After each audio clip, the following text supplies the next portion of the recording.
Η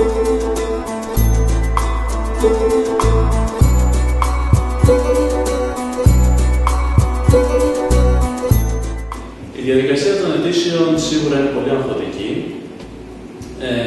Μπορεί να την πει κανείς και χαοτική, είναι πάρα πολύ στρεσαρισμένη.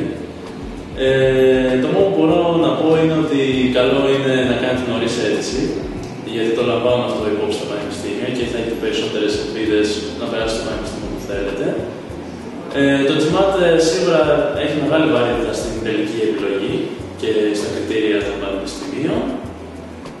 Πιστεύω το πιο δύσκολο κομμάτι της διαδικασίας είναι το personal statement ή το letter of motivation, ανάλογα τι ζητάει το κάθε πανεπιστήμιο.